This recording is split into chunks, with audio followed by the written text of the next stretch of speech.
আসসালামু আলাইকুম। আজকে আমি দেখাবো কিভাবে সিমের বিচি সংরক্ষণ করবেন সারা বছরের জন্য। তো এই যে সিমের বিচিগুলো দেখতে পাচ্ছেন, এগুলো কিন্তু আমি গত বছর সংরক্ষণ করে রেখে দিয়েছিলাম। তো দেখুন এখনো কতটা সুন্দর আছে, এবং এইভাবে সংরক্ষণ করলে রং, গন্ধ, স্বাদ কিন্তু একদম তাজা সিমের মতোই থাকবে। তো দেখুন এখানে আমি অনেকগুলো সিমের বিচি নিয়েছি এবং খোসাটা ছাড়িয়ে ধুয়ে নিয়েছি। এবার চুলায় একটা ফ্রাই প্যান বসিয়ে তাতে দিয়ে দিলাম সামান্য পরিমাণ তেল আর 2 চামচের মতো হলুদের গুঁড়া। এবার দিয়ে দেব সিমের বিচি। সিমের বিচির সাথে ভালো করে তেল আর হলুদটাকে মিশিয়ে নেব।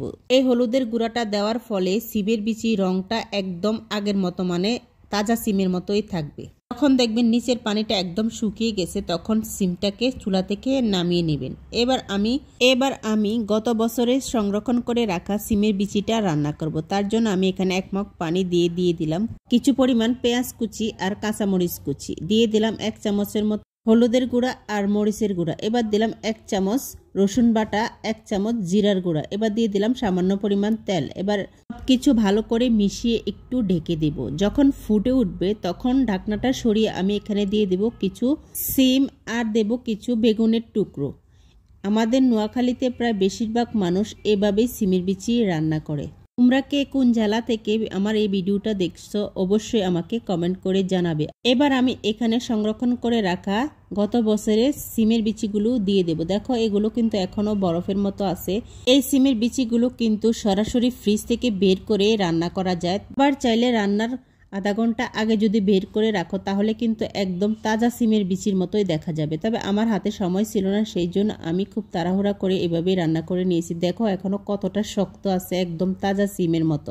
বিচি রান্না করার সময় কিন্তু সিমের বিচিটাকে ভালো করে কষিয়ে রান্না করতে হয়, তাই আমি এটাকে ভালো করে কষিয়ে নিলাম। আমি লবণটা দিতে ভুলে গেছিলাম, এই জন্য লবণটা দিয়ে ভালো করে মিশিয়ে এবার ঢেকে দেব। যখন কষানোটা একদম হয়ে গেছে তখন আমি এখানে পরিমাণ মতো পানি দিয়ে দিলাম। সিমের বিচিগুলো কিন্তু এখনো অনেকটাই শক্ত আছে, তার জন্য আমি এখানে 2 মগ পানি দিয়েছি। এবার দিয়ে দিলাম টমেটো আর দিয়ে দিলাম মাছ ভাজি। আমি মাছটা আগে ভাজি করে রেখে দিয়েছি। এবার সবকিছু ভালো করে মিশিয়ে আবারও ঢেকে দিলাম। এদিকে আমার ওই সিমগুলো কিন্তু ঠান্ডা হয়ে গেছে। এবার আমি এখানে 1 কেজি সিমের বিচি আছে, সেই জন্য আমি 2 ভাগে ভাগ করে তারপর এভাবে ভেদে তারপর ডিপ ফ্রিজে রেখে দেব। তো এই যে এবার ডিপ ফ্রিজে রেখে দিলাম। এই সিমের বিচিটা কিন্তু 1 বছর পর্যন্ত একদম এরকমই থাকবে। তো দেখো আমার সিমের বিচিটাও রান্না করা হয়ে গেছে। এখানে আমি রসুন তেলে ভেজে ফোড়ন দিয়ে দিলাম আর দিয়ে দিলাম কিছুটা ধনিয়া পাতা।